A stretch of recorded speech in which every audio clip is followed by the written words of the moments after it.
to another episode of the Relationship Theory. This vlog is gonna be a little messy for the simple fact that every single time I come to mind to say something, I'm slipping up on something. There's a note that I do not write. There's a message that I fail to relay to myself and that I just can't put together the message I'm trying to put together. But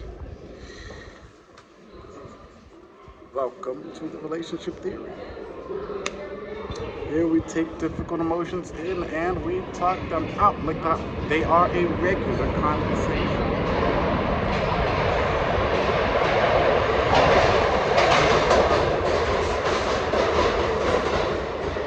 So that was something I was trying to discuss with myself, and it was going to be on, well, I'm going to spool at the lip and we'll find out what it is exactly.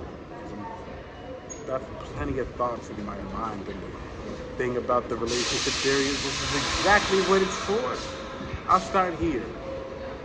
The relationship theory is an emotional hospital for just one person.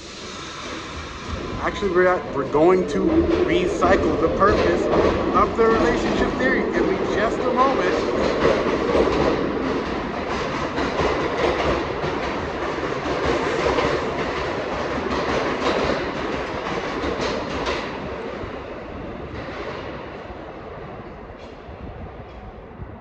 Everybody, we're going to recycle what the relationship theory is actually even all about. What is the relationship theory? That's going to be this vlog title. We're going to find out what it even is. Why does the relationship theory exist? Number 218, if not 217. And we're going to discuss what it is. So the relationship theory in itself, you hear me say it all the time, right at the intro. What I used to say was I'm a healer who thinks out loud. I used to say I'm a neurotypical empath. I used to come up with different ways to discuss certain things about what I discussed in my vlogs. The way we started with our vlogs was by just documenting our journey. I had this interest in talking about the things that I was talking about because I didn't have anybody around me to talk about them with. I ended up in Maryland, and that's where I started. Took a train to DC. And that was the beginning of the relationship theory. I had lost a friend, even though I didn't know her really well, honestly, but she comes to mind like she has today, because I practice and perform music still at a studio, right? Although I don't use the relationship theory for things like depression and anxiety and frustration, I don't vent on the relationship theory. And usually what occurs when people do vlogs is they have things that they talk about that frustrate them. This is not such a thing. And as a matter of fact, over time, what has happened is the discussion changed from emotions to utilizing emotions to a discipline around emotions to mastery over your emotions. And now we're in this area where I'm discussing things that I make connections about all day long. What does that mean? When I'm not vlogging, I'm blogging. But what I do with my blogs is plan. I do a lot of research. I observe my emotions. I don't just do that whole observe, do not absorb thing. That's not where I take my observation of my emotions. I'm practical, but you know that. The last, let's say 200 episodes were on that. And even though that goes to 15 or 16, around 15 or 16, I was talking about long distance relationships. And the thing about long distance relationships is that they do work.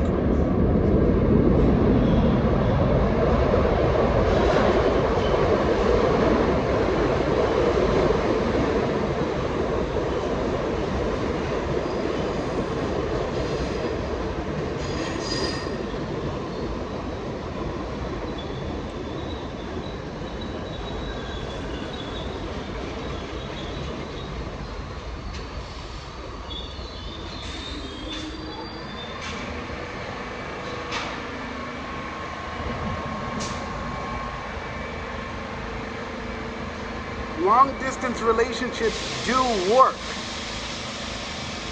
They work with consistency. There's a mode of communicating long distance that should preside over any relationship so that it preserves the emotions inside. Of course, the eventual reality of a long distance relationship is that you meet.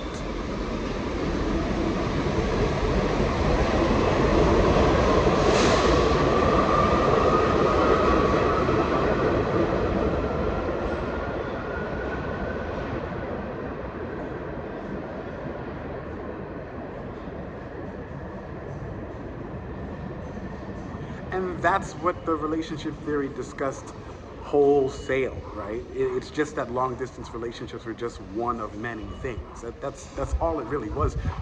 Sooner or later along these vlogs, you hear me talking about how concepts are spaceships and electromagnesis and telepathy. I get into these things for the simple fact that the secret about relationships, romantic especially, is that you have this exclusivity that preserves certain elements that in general society you just don't get. Let's push even further, where in the description box below I have links. I got links for days. It's on books I've written, it's on research papers I've written, it's on Google documents, it's on my music. You name it, we have it. And that's the key to the relationship theory. It's that it's not just about a discussion on emotions. It's a one-to-one, of course, but what it eventually develops into is this constructive idea of society rather than just an ideal. I'm very practical about my philosophy, right? This is why I said earlier, the emotions turn from a discipline to a mastery of it. I'm always looking for people in the comments to discuss certain things. Of course, that's not the general complaint, but that's what we do here at the Relationship Theory. We simply discuss things that we feel in society and then we come here and share them on the Relationship Theory. And that's pretty much it as far as what the Relationship Theory is in itself. I've come a long way, right? It's 218 vlogs in. That means around the time that I went to 100, you saw the last video, re-upload. Master being in control, and then let it go. And what I'm noticing in society right now, especially nowadays, is nobody wants to let go of control. They only want one person to be in control. What I've been discussing with myself recently is how celebrities are actually at the forefront of what society develops as a whole. The reason for that is because government and politicians, we make laws to build a port for countries outside of our nation. That's where we're at right now. When you look inward, though, in these cities and these countries and these states, what we're actually making is a society. Literally, every day we are creating society with commerce, with the economy, with the way that we date, with romance, with the way that we make friends and the way that we build businesses. But this is just the cycle of life. I make it sound simple, of course, as you're listening. The problem with it and me making it sound simple is that it's an inner working. It's very intricate because it's about emotions, but like I said, this is just what I'm seeing when I look around. Everyone's going to work, everyone's building businesses, everybody is dating, everybody is making friends, everybody is meeting someone, everybody is leaving someone. There's been a lot of breakups in the last 5 years, been a lot of new friends in the last 5 years. There's been a lot of new politicians in the last 5 years. There's been a lot of crime in the last 5 years, increase or decrease. There's been a lot of new musicians and a lot of musicians leaving the business field.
But if I may fast forward, the reality around everything that we build and around emotions, the businesses, the friends, the romance, the family life, the celebrities, the government, and the politicians, is the reality that everybody is living a dream. That's the only thing I didn't discuss. Our emotions facilitate our dreams. Now, I'm not exactly sure what everybody's dream is. I can't just walk up to people and ask them. Now, that does give me an idea of what to do next. It's just the relationship theory isn't necessarily about interviews. And my dream isn't about to uncovering other people's dreams. And if anything, the Third Eye podcast, that was something that I had. This is what we were discussing. We were discussing things with people over long distances. So maybe, right? This is just perspective. Move the Third Eye podcast, the element of it anyway. We move it on over to TRT vlog and we see what we get, right? But dreams, in short, is where we're at with emotions, with what I've observed today. I know for certain. I'll tell you my dream. My dream, and this is the first time I've been disclosing this because I realized that in the last 25 years, I've been hard pressed to explain this to anyone, to detail it out to anyone. There's never really been anybody who was curious about this. The dream is to emotionally support celebrities. I never decided to use my vlogs as a way to do that. And I never decided that Electromagnesis, that was about 40 episodes ago, was the way that was going to happen. I never decided that I was going to be in a long distance relationship with any of these celebrities. There wasn't anything that I was doing other than moving forward. Realistically, I never developed a plan on how to emotionally support celebrities. What I have come to find though is, well, in Electromagnesis, that there are certain things that I can embody that refuse information and open up doors to information. As I'm around people, the conversation has shifted. Not many people are discussing things outside of anything that I don't feel comfortable with. I'm not saying that I'm friends with the world, but what I am saying is that there is a limit based off of the choice I make when it comes to the relationships that I'm in. And usually these days, I'm not really talking to anyone, and that's probably because there's too many inside jokes when it comes to people that people don't know. And I'm not comfortable speaking negatively about people maybe one day I meet, right? It's a safe bet to stay on the positive end of things. But as the vlog goes on, you've noticed over and over, it's about facilitating positivity, developing it, not just letting it sit there and not choosing positivity because the world is terrible. The gates of hell are right around the corner. It's really about fashioning positivity as an attitude, but then turning that attitude into a discipline so that you have friends. Of course, you can turn that inward and be a better friend because it's like, oh no, I have good friends because I'm disciplined in being a friend. You don't hear many people talking about how being a friend is a discipline. But that's this episode of The Relationship Theory.